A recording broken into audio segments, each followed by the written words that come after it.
지성 토론을 시작하도록 하겠습니다. 오늘 네 분이 나오셨는데요. 두 분은 온라인, 두 분은 오프라인 이렇게 진행됐습니다. 우리 오프라인 쪽에 이렇게 나오신 두 분은 먼저 소개해드리면 김민수 우리 서울대학교 기계과학부 교수 나오셨습니다. 네. 그리고 우리 안지환 한국지질자원연구원의 탄소광물화사업단 단장님 나오셨습니다. 그리고 온라인 속에 문성일 서울대학교 전기정보공학과 교수님 나오셨습니다. 고맙습니다.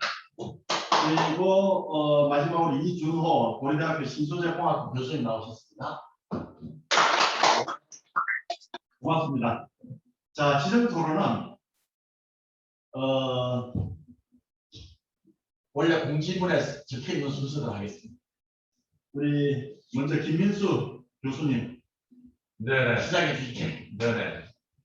그러니까 이쪽이 이산화탄소, 우리도 숨을 쉬면서 배출하는 이산화탄소가 지구 온난화에 영향을 끼치고 기후 변화에 영향을 많이 미친다는 뭐 이런 것들을 지금 사실 받아들이지 않는 것은 조금 오해가 있다고 생각을 합니다. 물론 뭐 이게 기후학자들 사이에서는 천반양론이 아직도 좀 존재하는 것으로 알고 있습니다.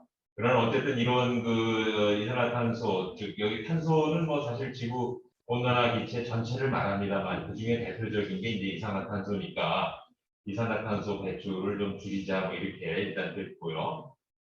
지난번에 열린 G20 정상회의에서 지금 선진국들이 1.5도를 목표로 하기 위해서 탄소 배출 제로를 달성하는 시점을 좀 명시하고자 했는데 이제 선진국들 모임인 거죠. 역시 중국, 러시아, 인도 이런 쪽에서 반대가 있어갖고 그거를 못했던 거죠. 그리고 이번에 이제 있었던 바로 며칠 전에 끝난 UN 기후변화 협약 당사국 중에 COP26이죠. 여기서도 2050년까지 석탄 발전을 좀 폐지하자는 그런 합의를 하고자 했으나 역시 또 감축이라는 조금 모호한 그런 표현들을 사용하면서 이제 합의문을 작성하게 된 것 같습니다. 아마 이게 항상 입장이 나라마다 좀 다를 텐데 이미 좀 경제 성장을 이루어서 잘 살고 있는 나라 그리고 우리도 좀 잘 살아보자 성장 좀 쪽에 있는 나라의 입장이 좀 다른 것 같습니다. 아무래도 이제 성장 좀 하는 쪽에서는 여러 가지 산업이 있겠습니다만 그래도 제조업 쪽에 좀 투자를 하고 역시 경제 규모를 크게 만들겠다는 이제 그런 나라들 입장이 그런 것 같은데요. 우리나라 경우에는 지금 선진국에 들어갔으면서도 사실은 제조업 기반이 굉장히 평판한 그런 입장이기 때문에 이게 지금 선진국 쪽의 역할을 좀 해야 될지 아니면 이 제조업을 그래도 좀 우리 국부의 어떤 근원으로 생각해야 될지 굉장히 좀 양면적인 그런 좀 입장이 있습니다. 우리나라 제조업 비율은 GDP 대비해서 제조업이 한 27.8%로 되어 있는데요. 독일이 한 21%, 일본의 20% 정도보다 더 높은 그런 상태가 되겠습니다. 그러다 보니까 제조업 중심으로 산업이 꾸려져 있는 그런 입장에서는 탄소 배출을 줄이기 위한 비용이나 노력이 서비스업 위주로 되어 있는 나라에 비해서는 큰 비용이 들어가는 게 사실인 거죠. 그렇기 때문에 지금 아까 말씀드린 대로 중국이나 인도나 이런 데에서 지금 강력하게 지금 반발을 하는 이유도 어떻게 보면 이해가 간다 이런 생각을 좀 하게 됩니다. 우리나라 제조업 쪽의 일을 좀 들어보니까 석유화학 쪽에서는 탄소 배출량 감소를 위해서는 한 270조가 들어갈 거다. 또 제철 쪽에서도 수소 환원 제철 그런 기술들이 앞으로 개발이 되어서 적용이 되어야 될 텐데 거기에만 한 67조가 들어가고 탄소 중립에 또 추가적으로 100조다 이런 거죠. 네, 그래서 지금 여기 나와 있는 2050년까지 탄소 중립을 위해서 기술 개발도 해야 되고 역시 산업에 적용할 수 있도록 만들어야 되고 실질적으로 적용을 해서 탄소 중립을 만들어야 되는 이런 데까지 사실 여정이 좀 길다라는 말씀을 좀 드리겠습니다. 지금 여기 지금 탄소 중립 보고서라든지 나와 있는 기술들 중에는 이미 좀 셋업된 것도 일부 있습니다만 지금부터 시작해서 개발을 해서 적용을 해가지고 지금 이제 산업에 응용을 해야 될 것들이 사실 제법 눈에 띕니다. 지금 뭐 발전 쪽 얘기들을 좀 많이 하고 계신데 우리가 석탄 화력 발전이 우리나라 지금 그 발전 설비로 보면 제일 많은 건 다 잘 아실 겁니다. 그 다음은 원자력이고요. 그 다음은 이제 LNG 발전, 요즘에 이제 태양광 또 풍력 관련된 것들이 좀 늘어났습니다. 네, 그런데도 불구하고 사실 우리 그 복합 화력에 쓰이는 그 가스터빈 발전은 지금 LNG를 쓰고 있습니다만 사실 몇 년 전까지만 하더라도 전부 다 그 전량 수입을 했었던 게 바로 가스터빈입니다.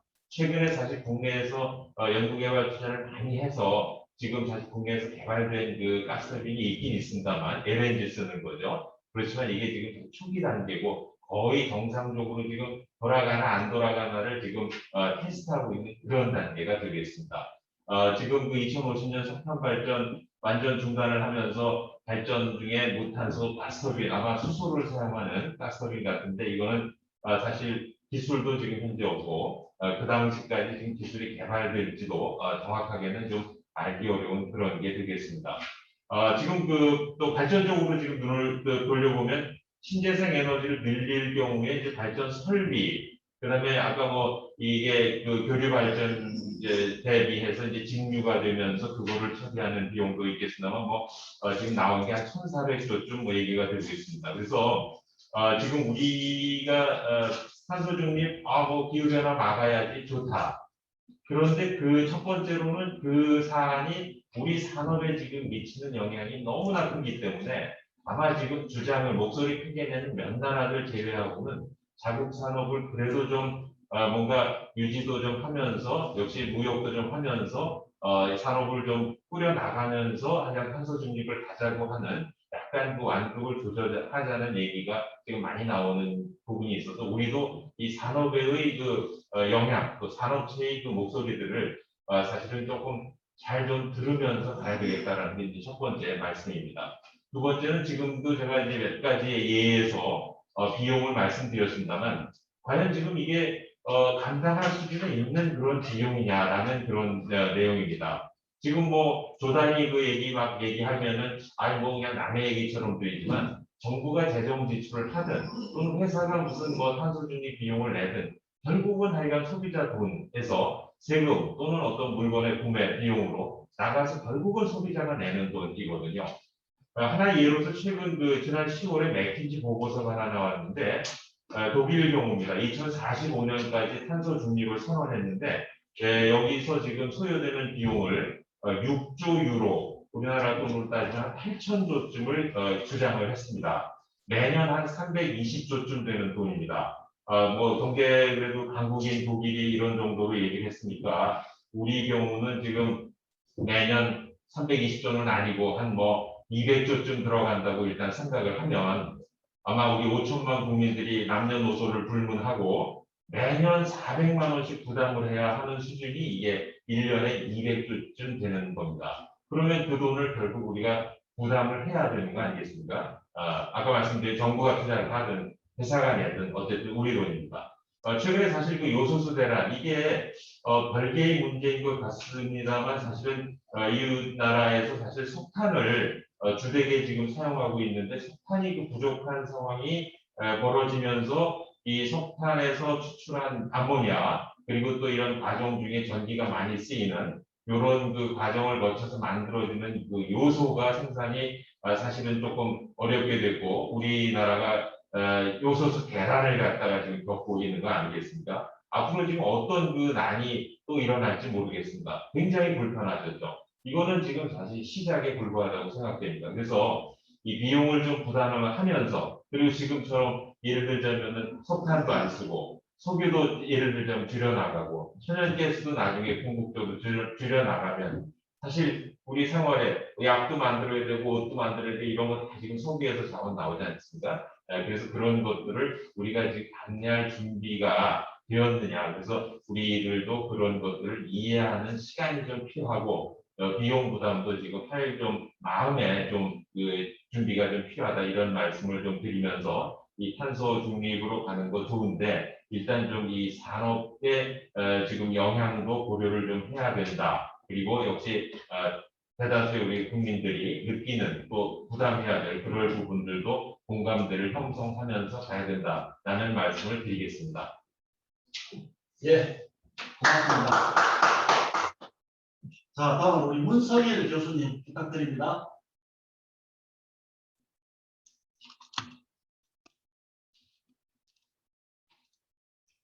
음소거 한번 해제 부탁드립니다. 문성일 교수님. 들리시나요? 예. 예. 관련된 주제로 여러 가지 제가 토론도 하고 하면서 지금 고민이 사실은 많습니다. 계신 분과 마찬가지로. 일단 제 그 토론에 들어가기 전에 제 입장을 먼저 말씀드리면 엄청 어려운 문제고 이게 해결될 수 있을까 하는 고민은 있지만 가능하면 풀어보려고 하는 그런 태도로 제가 토론에 접근을 해보겠습니다. 일단은 그 발제에서 말씀하셨지만 정부의 탄소 중립 계획 최근에 나온 것을 보면은 A안, B안이 있는데 공이 보면은 뭐 석탄 LNG는 거의 0으로 하겠다는 거고 재생에너지가 대폭 들어오는 거죠. 그리고 이제 크게 보면은 전체 에너지의 사용량은 50년에 가도 지금과 거의 다르지 않을 거라고 예측을 하고 있어요. 그 얘기는 산업 구조에 큰 변화는 없을 것이다 하는 것을 함축하지 않을까요? 하도 보고서 안에가 숨기고 있는 게 많아서 저도 이렇게 뭐 숨은 그림 찾기를 합니다. 좀 틀릴 수도 있어요. 그 산업 구조는 크게 변하지 않을 거라고 봤는데 그래서 에너지 사용량은 지금과 비슷할 거라 보는 것 같고요. 그런데 탄소를 0으로 하려면은 전기를 쓸 수밖에 없다 이겁니다. 그래서 전기 사용량은 2배가 늘어날 거라고 예측합니다. 200 몇 프로 늘어난다고 되어 있어요. 그러면서 이제 그 늘어나는 양 중에서 재생에너지가 한 60에서 70% 그리고 이제 무탄소 가스터빈이라는 게 있던데 처음에 계획에는 무탄소 전원, 신전원 그렇게 돼 있었거든요. 나도 그게 뭔지 몰랐어요. 근데 이제 그 두 번째 보니까는 가스터빈을 했는데 그 수소를 떼겠다는 거 아니에요? 그 수소를 어디서 얻어오죠? 그 수소를 역시 재생에너지를 얻을 수밖에 없잖아요. 그죠? 그렇지 않으면 무탄소가 안 되니까. 그러면 이제 여기에 들어가는 말은 가스터빈으로 되어 있지만 사실상 섹터 커플링을 하는 신재생으로 볼 수밖에 없습니다. 제가 보기에. 그러면 두 개 합하면 90%가 넘는 거예요. 그러니까 쉽게 얘기하면 간단합니다. 이게 복잡한 게 아니더라고요. 2050년에 전기 사용량이 2배 늘어나는데 사용되는 전기의 90% 이상을 재생에너지로 만들겠다는 계획의 다름이 아니죠. 재생에너지는 가능성이 있어서 예를 들면은 기존의 발전기가 100기가와트가 낼 수 있던 전력이라면은 가능성이 있어서 한 20% 가동률 본다면은 5배가 필요합니다. 그러니까 100기가가 필요할 때 기존의 발전기로는 재생에너지는 500기가가 필요하다 그런 뜻인 거죠. 그래서 제가 어림 계산해 보니까 틀릴 수 있어요. 정부가 얘기를 안 하니까. 이 그 자료가 얘기하는 것은 재생에너지가 700기가와트 정도 수준이 필요하다는 것을 함축하고 더 필요할 수도 있을 것 같아요. 그럼 700기가와트면은 2050년에 그 피크 수요가 200기가 정도 예측을 하고 그것도 역시 얘기 안 합니다. 제 추산 200기가 피크가 필요한 그 나라에서 700기가와트의 발전 설비를 갖는 그런 상황이 되는 거죠. 그럼 상식적으로 생각해도 700기가가 다 전력을 내고 200기가 수요밖에 없고 그 피크도 그거밖에 안 되는데 500기가를 어떻게 처리를 하죠? 이런 문제가 아주 근본적인 문제입니다. 정부의 계획은 제 평가로는 탄소 중립을 위해서 필요로 하는 발전원의 포트폴리오 내지 양을 제시를 했다고 봅니다. 근데 정작 더 중요한 것은 아니 재생에너지를 만들기만 하면 뭐하죠? 이걸 실어 나르고 접속해 주지 않으면 의미가 없잖아요. 전력망에 대한 그 설비의 그 변화 혁신이 사실은 재생에너지의 보급보다 더 선행돼야 되는데 거기에 대해서는 언급이 있기는 있는데 거의 없다시피 합니다. 그리고 이제 비용 얘기도 하시는데 지금 뭐 우리 토론자께서 말씀하신 비용도 제가 들어보면은 다 발전 비용이에요. 발전 비용. 그런데 전력망 비용은 발전 비용보다 더 들 수 있어요. 대한민국에 돌아다니는 자동차가 더 비쌀까요? 도로망이 더 비쌀까요? 한번 계산해 보세요. 저는 도로망에 더 많은 돈이 투자되지 않았나 싶고 전력망도 비슷합니다. 만약에 발전 쪽에서 1,500주가 필요했다면은 전력망 쪽에서 1,500조 플러스 알파가 필요할 수 있어요. 그러니까 여러분이 말씀하시는 투자 비용에 최소한 곱하기 2를 해야만 현실적인 숫자가 되는 거고, 제 추산으로는 뭐 한 3,000조, 이것도 틀릴 수 있어서 자신 없습니다만 하도 얘기를 안 해주니까 제 혼자 계산해 보면 그런 수준이 나옵니다. 뭐 근거를 꼭 대라면은 뭐 어설픈 근거도 될 수 있습니다. 아무튼 전력망에 대한 얘기가 나오지 않고 거기에 대한 어떤 대책이 없이 재생에너지를 언급하는 건 저는 의미가 없다고 봐요. 이를 만들려면은 전력망에 대한 혁신 문제가 먼저 나와야 된다고 보고 있고, 이제 말씀드렸듯이 지금 있는 전력망은 교류 전력망이고 들어올 것들은 90%가 거의 DC라면은 이제 교류를 포기할 수밖에 없는 거 아니겠어요? 이건 뭐 전문가가 아니라도 90%가 DC가 들어온다는데 교류를 유지한다는 게 상식적으로 맞지 않죠. 그러면은 교류를 포기하고 DC로 간다는 다른 방식으로 간다는 것은 간단한 문제가 아니고, 직류 HVDC부터 해서 직류가 들어야 될 것 같고요. 그다음에 전력망이 지금처럼 뭐 전국에 하나로 뭉쳐서 돌아가면 안 돌아갈 거예요. 저기에서 마이크로드 섹터라이즈를 해야 될 것 같고요. 그다음에 이제 발전 쪽에 얘기하고 전력망 얘기만 하는데, 아까 얘기 드렸잖아요. 바람 안 불고 해 안 뜨면은 그 전기를 어떻게 공급하죠? 결국 누군가 저장을 해줘야 됩니다. 그러면 이제 지금 그 전력의 상식으로, 전력 전문가들 상식으로는 재생에너지의 기가와트, 와트와 와트 아워는 아시죠? 만약에 100기가와트의 재생에너지가 들어온다면 최소한 3시간, 또 경우에 따라 어떤 분은 한 8시간도 얘기를 해요. 아무튼 3시간만 한다 하시더라도 700기가와트 곱하기 3시간 하면은 2100기가와트 아워의 저장 능력을 갖춰야 돌아가는 겁니다. 그것도 비용으로 포함하셔야 돼요. 그럼 이제 얼마가 나올지 저도 잘 계산이 잘 안 됩니다. 아무튼 수천조가 나오는 것은 거의 피할 수 없는 상황 같습니다. 그리고 이제 ESS가 수소 그런 역할을 할 거고요. 이거 운영할 때 뭐 AI나 빅데이터 같은 새로운 게 필요하겠죠. 그래서 제가 이제 근본적으로 말씀을 드리면은, 재생에너지에 보급할 수 있는 양은 전력망이 얼마나 수용을 하느냐로 결정되는 거지, 재생에너지를 자꾸 뭐 잔뜩 세워놔도 못 돌아가죠, 당연히. 그럼 너무 상식적이죠. 근데 그 얘기가 빠져 있고, 그 문제를 정부가 모르는 건 아니다. 탄중위 위원들도 알고 계세요. 근데 아마 이 안을 만들 때 가까이 다루기에는 너무 변수가 많고 복잡해서 담지 못했던 것 같고, 뭐 좋은 의미로는 그게 이제 다음 그 계획에서 숙제로 남아 있는 것 같은데, 이거는 이겁니다. 발전 쪽에는 비용이 들어가지만 거기는 민간이 들어올 가능성이 꽤 커요. 돈이 되거든요, 전기 만들어 파니까. 근데 전력망 쪽은 비즈니스 모델 만들기 참 쉽지 않아요. 이해가 되시죠? 우리 자동차 산업은 돈을 벌지만 고속도로 깔아가지고 통행료 받아서 떼서 벌기는 쉽지 않잖아요. 우리 현실도 알다시피 또 그런 이야기. 그러면은 결국 정부의 계획이 보급보다는 인프라 쪽에 집중하는 게 맞죠. 정부가 비즈니스를 할 섹터가 아니잖아요. 저는 보급은 민간에 맡기는 것이 대체적으로 맞다고 보고 있고, 인프라를 잘 깔아줄 테니까 당신네들 들어오세요, 이렇게 유도를 하는 게 맞아요. 그죠? 근데 지금은 보면은 마치 얘기를 안 하니까, 아니 자동차 공장을 차린 사람한테 자동차 팔고 싶으면은 고속도로 네가 깔아서 해, 그런 느낌으로 이제 받아들이고 있어요. 그러면은 두 개를 다 망치는 거죠. 오히려 자동차 산업은 알아서 하시고 고속도로는 정부가 깐다, 이런 메시지가 필요한데 그게 없었고, 저는 그런 메시지가 명확하게 정부 안에 들어오기 전까지는 뭐랄까 선언적인 메시지고 꼭 가야 할 방향 제시지 액션 플랜으로 보기는 저로서는 솔직히 받아들이기 어려워요. 근데 저는 이렇게 가야 된다고 믿고 있고, 그리고 이제 비용 얘기를 하시는데, 제가 뭐 3,000조 얘기가 맞는지 틀린지는 모르겠지만 어마어마한 투자 비용이 필요하고, 그다음에 외국에서 다 다른 나라도 비슷하게 얘기합니다. 미국은 전력망의 인프라 개천만 해서 2만조, 이경이죠, 이경. 이경. 미국은 스케일이 크죠. 그렇게 얘기한 거 보면은 뭐 제가 얘기하는 대한민국 3,000조가 뭐 스케일에서 틀리지는 않을 것 같아요. 근데 에너지 자립으로 가는 길이잖아요. 그래서 지금 현재 에너지 수입 비용이 아마 연간 150조 안팎일 것 같습니다. 3,000조라고 하시면 20년 비용이에요. 그렇게 친다면.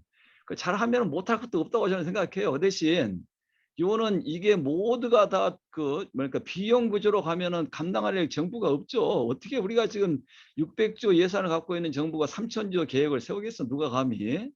근데 제 생각은 잘만 이렇게 엮어 나가면 3,000조가 토탈이 필요한 거지. 그게 다 비용이 아니다. 그리고 이제 밖에 우리가 에너지를 수입할 때 그 비용은 외부에다 갖다 나가서 안 돌아오지만은 이 지금 얘기하는 몇천조 이것들은 다 국내로 그 내부로 투자되는 돈이기 때문에 3,000조 원은 이제 토탈리 필요로 하는 그런 비용이지만은 정부가 리드라고 하는 것들은 잘만 하면은 한 몇백조 수준만 잘 리딩하는 그 투자를 해주면은 산업이 만들어지고 활성화돼서 돌아가지 않겠는가 기대를 합니다. 만약에 그렇게 돌아가지 않는다면 어느 국가도 해내지는 못할 거예요. 어느 국가가 뭐 돈을 공짜로 만들어서 이렇게 해낼 가능성이 없다고 봅니다. 아무튼 요약하면은 정부의 계획은 탄소 중립을 위해서 필요로 하는 재생에너지의 어떤 총량이라든지 등을 좀 총괄적으로 제시한 수준에 머물러 있다. 그리고 그 안에 계산할 때 무슨 여러 가지 자료를 동원한 것처럼 압니다만은 공개는 안 돼 있고 궁금하기 짝이 없죠. 그런데 역산을 하면은 그런 정도가 나오고 전력망에 대한 그 계획이 먼저 선행돼야 될 것 같고 이게 그 산업화 돼가지고 정부가 일부 투자하고 산업으로 돌아가지 않으면은 이게 구현하기 어렵다 이렇게 봅니다. 이상입니다. 아, 예. 아주 일목요연하게 이렇게 정리를 해주셨습니다. 자, 다음 우리 안지원 단장님. 네, 저는 실질적으로 CO2를 이제 활용하는 연구를 하고 있고, 그다음에 뭐 유엔에서 지금 하고 있는 기술의 다양성 부분들을 기부를 우리는 하고 있습니다. 그런데 지금 오늘 얘기는 좀 지금 탄소 중립 관련해서 정말 그 강조하고 있는 얘기들을 조금 하는 것이 좀 좋을 것 같고요. 또 실질적으로 지금 바로 전에 말씀하신 그 인프라나 실천 부분에 대해서 조금 더 얘기를 하고 싶습니다. 일단 파리 협정에서 저희가 지금 우리 고윤주 원장님하고 파리에서 협정하는 그 부분들이 근본적으로 좀 보면서 가장 큰 부분들이 뭐냐면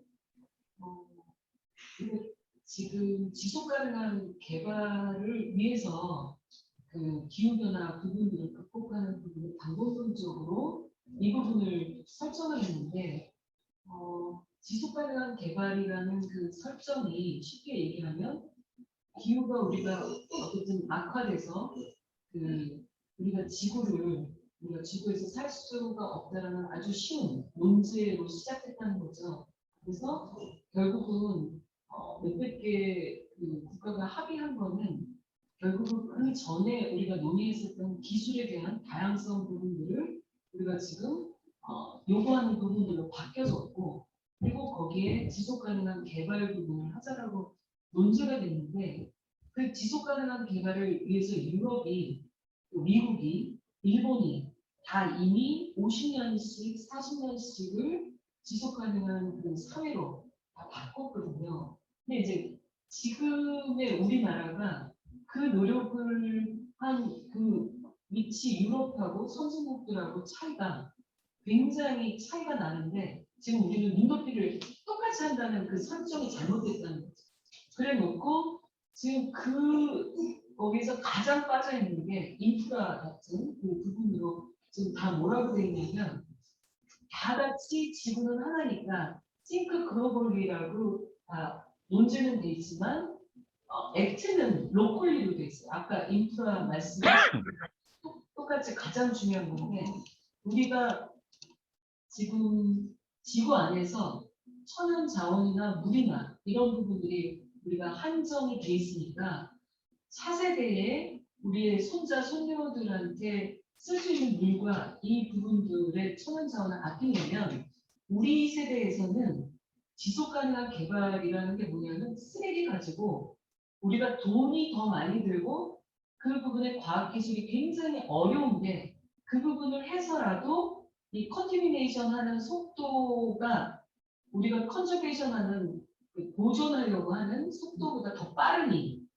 과학기술 메커니즘으로 이번에 파리 협정은 기술 메커니즘으로 과기부가 그걸 대응하겠다라고 해서 ND 당사정부가 해놓고 그리고 모든 예산들은 3사부가 가져가고 그다음에 실질적으로 산업을 하는 부분들은 환경부가 하고 이런 원래 융합이라는 본질을 보면 화학적으로 하나를 다 만들어가지고 새로운 하나를 만드는 건데 탄소 중립이라는 게 하나를 새롭게 만들어야 되는데 지금 돈은 실질적으로 벌써 이미 많은 예산들을 지금 풀고 있다는 거죠.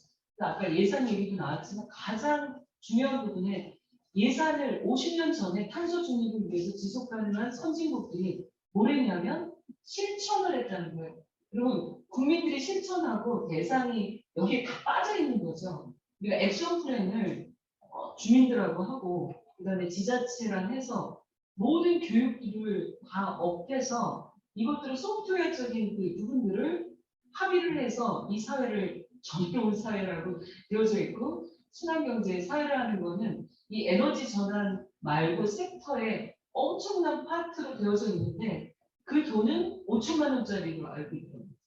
그러니까 그거는 5천억이 아니라 몇 조 정도를 이미 50년 전에 40년 전에 이 부분을 실행했는데 이 갭이 있는 거를 거기 있는 걸 카피해서 우리가 지금 똑같이 수행을 한다는 거는 우리 수준이 안 맞는 건데 지금 탄소 중립을 거기에 수준을 맞췄다는 거는 저희가 지금 50년 부분들에 다시 역행을 해서 우리가 많은 과학기술이 뭐 이런 주민들하고 그다음에 이런 사회적인 변화를 위해서도 노력을 해야 되는 부분들의 돈이 일본만 해도 대통령 영으로 만들어서 그 지속가능한 개발을 벤치마킹을 유럽을 해서 50년 걸렸던 걸 20년으로 줄이고 그 다음에 지금 얘기하는 에너지 전환에 우리 전기 자동차, 태양광 이런 부분들을 그 위에다 올렸고 그리고 지금 유럽은 이제 디지털 부분을 그거에 가려고 하는 부분이 하나 있고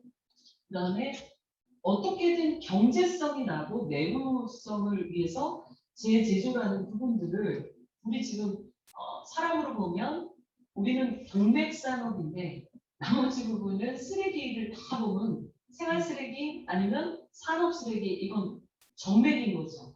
이 정맥 부분을 정의로운 사회라는 구현을 위해 가지고 모든 부분에 새로운 신산업으로 그린 뉴딜이라는 부분을 좋게 얘기해서 지속 가능한 새로운 산업으로 다 만들어 가지고 이거를 만드는 것에 대한 교육 부분들까지 아주 유아서부터 이런 부분을 다 만드는 거에 아예 사회를 다 바꾸는 것에 대한 노력 부분을 우리 하드웨어적인 이제 우리 이 부분들만큼 돈을 어마어마하게 써서 그 사회를 다 바꾼 노력이 있는데 그거는 덜러덩 비어져 있다는 거죠. 그건 인식 자체를 굉장히 작은 비용으로 생각을 하는 건데 우리가 이렇게 되면 선진국으로 굉장히 가기가 어려운 그 뒷목에 되게 써 있어서 가장 심각한 거는 이 많은 예산들을 우리가 로드맵이나 이런 부분을 고칠 수가 있죠. 근데 일부 부처는 벌써 실행을 해서 그 많은 예산들을 쓰고 있다는 거. 그래서 경쟁하듯이 벌써 쓰고 있다는 게 굉장히 힘든 그 문제이기 때문에 이거는 그 일본의 사례처럼 그 벤치마킹을 잘해서 대통령령으로 이 부분을 하나씩 해야 되는데 이거 n분의 1로 나눠가지고 하드웨어만 하고 있다. 이게 가장 큰 거고 아까 그 핵심적인 얘기를 하셨는데 유럽도 타운 아니면 로컬리 뭐그 프라빈스나 뭐 이런 식으로 해서 이 부분들을 다 순환으로 교육으로 뭐 이런 부분들에서 다 주민들이나 이런 걸 해야 되는데 우리 초등학교나 이런 부분 기후변화와 같이 패키지를 실천하는 모델들은 결국 초등학교 교육들을 다 묶어서 어른들하고 같이 해서 이 부분을 사회를 전환하는 정말 이런 그 부분인데 탄소 중립에 어느 곳도 그 부분이 있지는 않다는 거죠. 이런 부분들이 사실은 지금 탄소중립위원회의 환경적인 부분들의 정맥 산업을 새로운 뉴딜이라고 설정을 해놓고 그 부분을 했는데 우리는 과학과 교육 부분이 개도국의 탄소 부분으로 보면 제가 아까 독일 얘기하셨는데 독일들이 와서 10년 동안을 주둔하고 있는 데랑 제가 가서 우리 한국 과학기술을 우리가 탄소 부분으로 우리가 할 수 있겠다라고 저희가 발표를 하면 그들은 당연히 저희는 독일한테 질 줄 아는 거죠. 근데 이제 그 나라는 우리한테 희망을 거는 이유가 우리가 OECD 강국으로 됐는데 그 방법론적인 거가 과학기술하고 교육 때문에 됐다라고 생각을 하는 거예요. 그래서 이제 우리는 그 기후변화 관련된 탄소 부분에 관련된 모든 그 크레딧이나 이런 부분들을 우리가 가서 독일하고 경쟁해서 이길 거라는 생각을 못하고 가지만 그들은 우리들한테 우리의 경험을 해서 우리의 자기네가 잘 살고 싶고 이런 부분으로 뭔가 탄소를 통해서 뭔가를 지속 가능한 개발을 하고 싶은 거예요. 근데 정작 우리는 이런 동맹만 치우치고 사실은 선진국인 모양으로만 가려고 하지 그 많은 예산들을 이런 여러 가지 실천하고 전체 거기 우리 탄소중립위원회의 실천 부분의 로드맵을 보면 에너지 재난 부분만 우리가 논란하고 있지 여기에 똑같은 3분의 1 부분으로 우리가 정의로운 사회 그다음에 실천하고 취약계층을 뭔가 이렇게 하는 이 부분 소프트웨어적인 부분들 그다음에 교육이나 뭐 이런 부분 어떻게 방법론적으로 좀 안아서 그 예산들을 업하고 우리 국가 경쟁력까지 할 수 있을까? 이 부분은 어느 부서에도 저희가 설문조사 하는데 많이 없는 게 아니라 아예 없더라고요. 이제 그런 부분의 취지가 그래서 저도 이게 진짜 뭔가 잘못되면 안 되겠다라는 부분에 저는 진짜 제가 하는 기술들은 다르지만 우리가 이걸 아는 것들을 조금 이제 계속 우리가 큰 소리를 좀 해야 이 예산이 딴 데로 가면 안 되지 않을까 하는 거에 동참하고 싶은 부분입니다. 이상입니다. 네, 우리가 놓치고 있는 부분을 굉장히 인상 깊게 짚어주신 것 같습니다. 이준호 교수님. 네, 저 안지현 박사님께서 굉장히 중요한 말씀을 해주신 것 같아요. 실은 저희가 이게 이제 과실련이다 보니까 실은 많은 분들이 저희가 모든 걸 다 과학으로 해결하려고 하는 그런 이제 우를 범할 때가 많은데 실은 과학보다 더 중요한 것이 정책이고 그 정책을 통해서 사회를 변화시키면 과학으로 해결할 수 없는 부분들을 또 많이 해결할 수 있거든요. 근데 저도 과학자고 공학자다 보니까 항상 얘기하다 보면 과학이 모든 것을 해결해 줄 수 있을 것 같은 그런 신념에서 좀 움직일 때가 많은 것 같아서 저도 좀 반성하고요. 그런 부분에서 저희가 좀 여러 가지 생각들을 해야 될 것 같습니다. 제가 근데 정부 보고서를 보고 나서 느낀 첫 번째 느낌은 뭐냐 하면 아까 박재근 교수님께서 결국은 이 CO2 문제는 최적화 문제다라고 얘기를 해주셨는데 정말 최적화를 못 풀고 있구나라는 생각을 했습니다. 무슨 얘기냐 하면 지금 나와 있는 보고서는 그냥 각 산업 요소별 아니면 어떤 에너지 분야별 그 사용량의 총합을 나열해 놓은 것에 불과하거든요. 근데 이렇게 되면 이건 최적화라고 할 수가 없죠. 그러니까 전통적으로 우리나라 공무원들이 부처 간 벽이 있지 않습니까? 뭐 산업부 안에서도 산업부에 있는 어떤 부처가 그 예산을 쓰려고 하면 그 과제에 대해서는 옆에 있는 부서에서 절대 건들 수도 없는 그런 형태로 되어 있는데 제가 봤을 때 이 보고서가 전형적인 그런 스타일로 되어 있습니다. 왜냐하면 CO2 문제라는 것은 어떤 부분에서 CO2를 절약하기 위해서는 전 생애적인 고찰이 필요하거든요. 특히 이제 선진국에서는 이미 이 CO2 저감을 위해서 그러한 시스템들이 많이들 개발이 되어 있는데 예를 들어서 영국 같은 경우에 아까 이제 영국 글래스고에서 막 눈물을 흘렸다라는 말씀도 해주셨는데 영국 같은 경우에서 건축 쪽에서 예를 들어서 리바라는 게 있습니다. 리바는 뭐냐 하면 실질적으로 건물을 지을 때 그 건물에 들어가는 재료는 CO2 배출량을 얼마만큼 생산해서 만들었고 또 그 재료가 중간에 이제 수리하거나 보수하거나 했을 때는 CO2 배출량이 얼마나 되고 또 그것들을 이용해서 건물을 운영하게 되면 그 에너지 효율을 생각해서 CO2 배출량이 또 얼마나 되고 그리고 최근에서는 그렇게 해서 용도 폐기된 건축물을 가지고 그 안에서 나오는 자원을 재활용했을 때 이 재활용하는 자원이 천연 자원으로부터 우리가 얻는 재료에 비해서 얼마만큼 CO2를 저감할 수 있는가까지도 다 포함해서 저희가 총체적으로 CO2 배출량을 산정하는 그런 방식을 취하고 있거든요.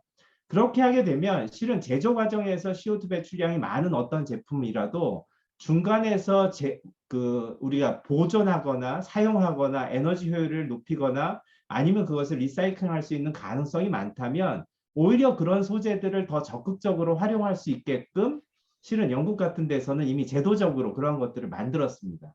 근데 우리나라는 지금 이번에 나온 안을 보면 아무리 어떠한 소재나 재료가 그 뒷공정에서 CO2 배출량을 저감한다 할지라도 그 소재 자체가 한번 CO2가 많이 배출된다라고 하면 주홍 글씨를 새겨서 이것은 정말 우리나라에서 없어져야 될 산업인 것처럼 낙인을 찍고 있다는 것이죠. 대표적인 것이 원자력 그리고 철강 이런 석유화학 이 세 가지 분야라고 저는 생각을 하는데 이 세 가지 분야가 실은 그 뒷공정에서 굉장히 많은 부분에 있어서 CO2를 절감해주고 우리 사회 전체적인 효율을 높여주는데 기여를 하고 있음에도 불구하고 그 산업 자체에서 그 재료를 생산하는 과정 혹은 에너지를 생산하는 과정에서 CO2를 많이 배출한다는 그 이유만으로 지금 굉장히 탄압의 대상이 되고 있거든요. 그래서 저는 조금 안타깝습니다. 이번에 그 보고서 보니까 아까도 그 보고서를 작성하신 분들 중에 환경단체에 소속하신 분들이 꽤 많다라고 얘기를 해주셨는데 이 환경단체에 소속하신 분들이 왜 기업체에 대해서만 그렇게 날카로운 잣대를 댔는지 우리가 국민들이 생활 방식을 통해서 CO2를 어떻게 절감할 수 있을까에 대한 안들을 내셨으면 굉장히 좋지 않았을까. 예를 들어서 이런 것들입니다. 저희가 지금은 근무를 할 때 뭐 예를 들어서 우리나라는 지금 그 서머타임도 적용하고 있지 않지 않습니까? 그럼 서머타임을 어떻게 적용할 것인가? 아니면 우리가 출퇴근할 때 에너지 소비를 많이 하고 있지 않습니까? 그러면 예를 들어서 근무지를 꼭 회사로 직접 가는 것이 아니라 집 근처에 있는 어떤 공유 오피스로 출근을 해서 우리가 출퇴근할 때 사용되는 에너지를 줄이는 것은 어떻게 할 것인가? 뭐 이런 것들을 실은 시민사회단체에서 의견을 내어서 단순히 과학기술뿐만 아니라 우리의 삶의 패턴을 바꾸는 방법을 통해서 어떻게 CO2를 저감할 것인가. 그리고 그러한 삶의 패턴을 바꾸는 방법에 있어서 어떠한 추가적인 기술 개발이 필요할 것인가. 이런 얘기들을 조금 했었어야 2050년에 지금 제한된 기술들은 2050년에 가야 될똥말똥한 기술들밖에 없지 않습니까? 그러면 저희는 2030년에는 어떻게 CO2를 줄이고 2040년에는 어떻게 CO2를 줄이겠다는 것인지에 대해서 아무도 답변을 못하는 거죠. 아까 문수인 교수님 얘기하신 것처럼 저도 3천조 이상이 들 거라고 생각을 합니다. 아니 그 3천조 이상이나 드는 돈을 지금 누가 되겠다는 거죠? 아무도 될 사람이 없습니다. 결국은 그러면 2050년까지 연구개발한다고 엄청난 돈을 투자를 하면서 저희는 2050년까지 단 5%, 10%도 CO2 배출량을 저감하지 못하는 그러한 결과를 낳게 될 텐데 그러한 결과에 대해서 그러면 누가 책임질 거냐라는 것에 대해서 이번 보고서는 정부에서 아무것도 답을 하지 못하고 있다라고 저는 생각을 합니다.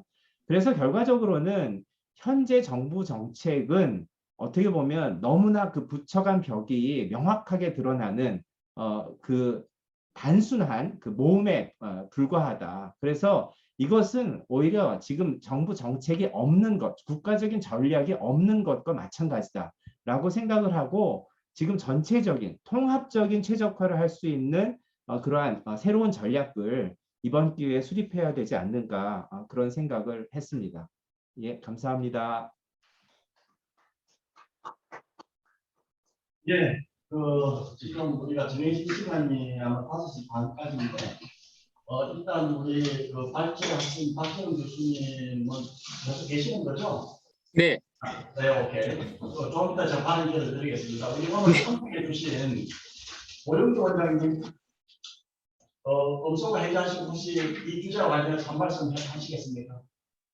예. 일단 뭐 이런 탄소 중립 주제로 이런 세미나를 지속적으로 할 필요가 있겠다 이런 생각이 들었고요. 오늘 말씀하시는 내용들 들어보니까 우리가 너무 좀 급하게 이게 사회적 공감대나 많은 의견 수렴 없이 뭔가를 만들어내야 된다는 이런 조급성이나 이런 것들이 있는 거 아닌가 이런 생각이 좀 들었고 사실 탄소중립위원회에 대해서 거기 나온 안에 대해서 여러 가지 이제 말씀해 주시고 했는데 저도 이렇게 보면서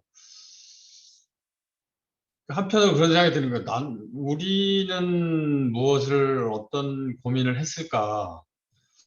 탄소중립위원회에서 누구나 다 인정하는 아주 그럴듯한 안을 만들어내기를 기다리는 건가? 이런 생각이 들기도 하고, 그래서 저는 하여튼 대전이라는 도시에서 제대로 된 탄소중립 계획을 이제 만들어 보기로 하고, 여러 가지 유럽 쪽하고도 회의도 하고 여러 가지 하고 있는데, 저는 조금 이걸 쪼개가지고요.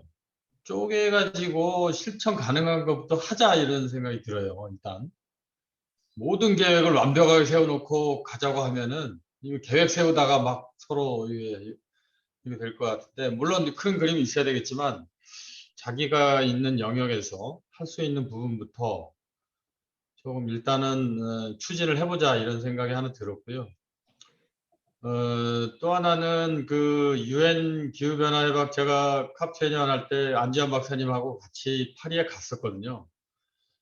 그때 핵심적인 이슈가, 예전에는 이게 기후변화 대응이 환경과 비용 이슈였는데, 그걸 다 코스트로 보는 거죠. 근데 그 컵21 와서 이슈는 기술과 산업의 문제였어요. 그 기술과 시장. 그러니까 그런 거잖아요. 기업이 돈을 벌려면 어떤 산업을 일으키고 어떤 기술 투자를 한다, 이렇게 접근하잖아요. 그러니까 탄소 중립이라는 거를 하나의 환경 규제나 비용으로 보는 게 아니고, 우리가 앞으로 돈을 벌려면 이 기술에 투자하고 탄소 중립 산업으로 가야 된다. 이런 어떤 구조화 작업이 굉장히 중요하다는 거죠. 그리고 국가가 그걸 다 투자해서 뭐 할 수도 없고, 그럼 민간이 반도체 투자해서 돈 벌듯이 탄소 중립 기술과 인프라와 이런 여러 가지 산업에 투자하면 우리가 돈을 벌 수 있다, 이런 쪽으로 바꿔내는 것이 굉장히 중요하지 않을까. 그래서 그 기후협약에서도 그럼 어떤 기술이 필요하고 어떤 시장이 필요하냐, 이런 논의가 굉장히 많이 됐었거든요. 근데 우리도 그런 논의들 조금 더 많이 해야 되지 않을까, 이런 생각이 들었고, 또 한편으로는 그 안지환 박사님도 뭐 교육 여러 가지 이런 시민 실천 이런 말씀하셨는데, 조금 뭐 이 초중고생을 대상으로 한 이 탄소 중립의 미래, 그 초중고 학생들이, 유럽에서는 그거를 제가 덴마크하고 하고 있는데 4개 학교를 묶어서 그린 스쿨 그 프로젝트를 하는데 한 2천억인가를 투자하더라고요. 5년간. 그래서 초중고 학생들이 탄소 중립을 하려면 뭘 고쳐야 되느냐, 아이디어를 내면 학교를 다 고쳐주고 뭐 이런 걸 막 해요. 그래서 그 친구들이 졸업하면 막 창업을 하거든요.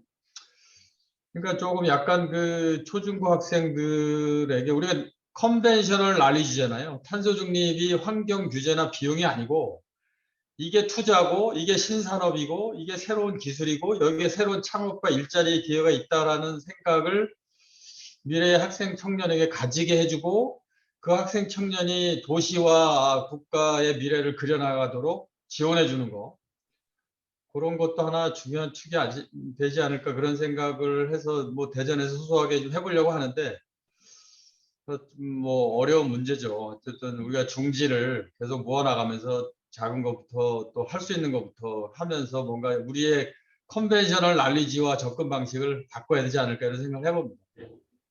예, 고맙습니다. 자, 우리 발제 하신 우리 박재현 교수님, 지금 토론 네 분이 들으시고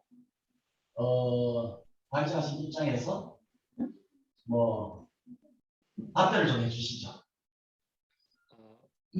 먼저 그 네 분이 그 각 분야에서 전문적인 의견을 주셔가지고 제가 뭐 답변을 드리는 거는 안 맞는 것 같고요. 왜냐하면 이슈 자체가 워낙 복잡하고 제 전문 분야를 많이 넘어서는 부분이 있기 때문에 솔직히 제가 이제 뭐 네 분이 그런 이야기를 좀 듣는 입장이었고요. 다 뭐 저기 오롯이 말씀하신 것 같고, 발제를 한 사람으로서 굉장히 고민이 많았습니다. 왜냐하면 탄중의 보고서를 보면서 참 답답하더라고요. 근데 어느 정도까지 얘기해야 되나 그랬는데, 다행히 네 분의 목소리가 뭐 저랑 어느 일맥상통하는 점이 있어가지고 이제 감사드리고요. 그다음에 약간 저기 그 뭐 저기 그 아전인수격이지만 제 생각에 이번 일을 하면서 과실련이 정말 NGO 시민단체로서 해야 될 일이 크다. 걸 절실했습니다. 답변 대신에 제가 두 가지 이야기를 하고자 합니다. 먼저 그 유럽에서 특히 영국에서 이 분야에 가장 큰 목소리를 내는 사람이 조지 몬비어터라고 하는 가디언 기자예요. 조지 몬비어터가 가디언에 칼럼을 쓸 때마다 늘 하는 말이 있습니다. 이건 기본적인 개개인의 희생이 있는 사실을 명확하지 않으면 이건 그냥 헛소리다. 그러니까 예를 들어서 우리가 우리의 삶이 어떻게 변화해야 되는지에 대한 정확한 그 그림이 그려지지 않으면 이건 남의 이야기예요. 그래서 제 생각에 그 국민이 감내해야 될 부분이 뭔지를 명확하게 전달을 해야 되고 왜 해야 되는지 어떤 경로로 갈지 그런 게 명확하지 않으면 제가 처음에 드렸듯이 달성 불가능한 아무리 아름다운 장밋빛이라도 사람들을 포기하게 만듭니다. 근데 이제 아까 문성일 교수님이 그 굉장히 긍정적으로 말씀하신다고 말씀하셨는데 그 제가 가장 최악으로 생각하시는 재정 문제를 이제 동일하시더라고요. 저는 3,000조가 넘는다고 생각합니다. 정말 3,000조예요. 근데 이제 과학의 역사상 아까 지금 뭐 과학을 갖다가 이제 여러 가지 복잡하지만은 저도 과학의 역사상 이제 비슷한 사례를 들면은 전 이건 전쟁이라고 봅니다. 국가가 치러야 엄청난 전쟁이 3,000조가 들어간 전쟁인데 국가 총력전이고요.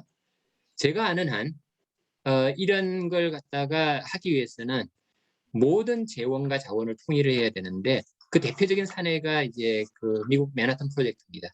잘 아시겠지만은 그 그로브스 장군이 원래는 그 오펜하이머를 굉장히 싫어합니다. 거의 헤이트하는 정도고 이미 오펜하이머가 소위 약간의 커뮤니스트라고 하는 게 그 미 정보부 내에서 있었기 때문에 그걸 하지만 오펜하이머의 전문성을 가지고 하는데 그 실제로 로스알라모스에 딱 서보면 한 2년 만에 이 사람들이 아무것도 없는 데서 맨하탄 프로젝트를 성공시키는 게 놀랍습니다. 그래서는 우리나라에 지금 4분도 나와 계시지만 제가 이제 가끔 이야기를 해보는 전문가들 이야기를 들어보면 그 전문가의 모든 지략을 모으면 이건 어쩔 수 없이 해낼 수 있는 방안이 분명히 나올 거라 생각이 되고 그 답이 없습니다. 최적화 문제는 항상 대결자리가 없거든요. 근데 아까 저게 이제 그 안전 박사님 말씀하신 부분 좀 관련이 되는데 이건 그 글로벌 이슈면 동시에 로컬 이슈이기 때문에 우리의 전략도 필요하지만 우리의 나레이션도 필요해요. 한국은 어떤 상황이 있기 때문에 우리가 글로벌 이 파트너로서 우리가 역할을 하겠지만 우리 현재 상황에서 이런 걸 맞춰주겠다고 하는 그 나레이션이 있어야 되는데 그 나레이션이 있어야만 사람들을 설득할 수 있습니다. 그러니까 우리가 지금 있는 처한 상황을 우리가 일본에 맞출 수도 없어요. 일본은 우리 30년 전에 이미 3만 불을 넘었거든요. 독일이나 영국보다 훨씬 더. 그러니까 그런 부분에서 오는 부분들을 우리가 얼마든지 논리적으로 해 나가야 되고요. 그런 의미에서 제 생각에 이건 차기 정부가 정말 정파적인 요소에 떠나가지고 모든 전문가들을 다 모시고 그분들의 의견들을 정말 개방적인 의견을 하고 5년 정권이 아닌 30년 국가 존망이 걸려있는 문제를 인식해 줬으면 좋겠다는 생각으로서 제 말씀을 마치겠습니다. 감사합니다. 오늘 과학기술 34년의 목소리 2050 탄소 중립 실행안의 실행 가능성을 진단하다 이 제목으로 과실련에서 좀 야심차게 오픈 포럼을 준비를 했고요.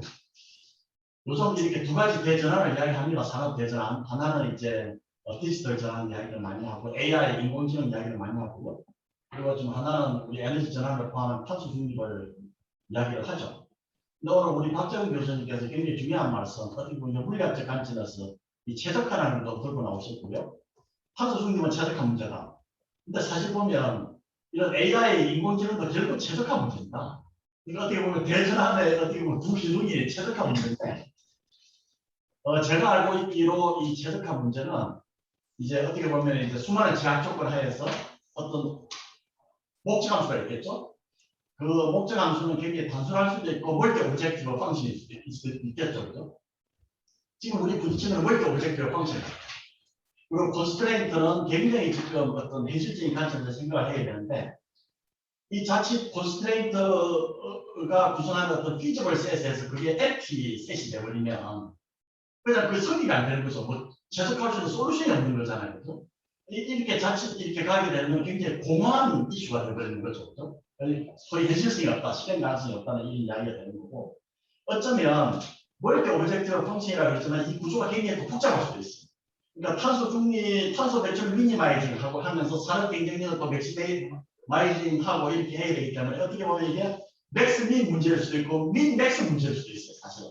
그러니까 이 오브젝티브 펑션 자체가 굉장히 복잡한 함수라는 거죠. 사실 상당히 컴플렉시티가 있는 거여서 결국 이런 문제에 대한 어떤 그런 부분은 굉장히 다면적인 접근이 굉장히 있어야 되고, 이게 어떤 하나의 어떤 한 볼트만 봐가지고 이렇게 신고를 이렇게 접근하면은 굉장히 어떻게 보면은 어떤 파괴적인 어떤 결과에 도달할 가능성도 있는 거죠.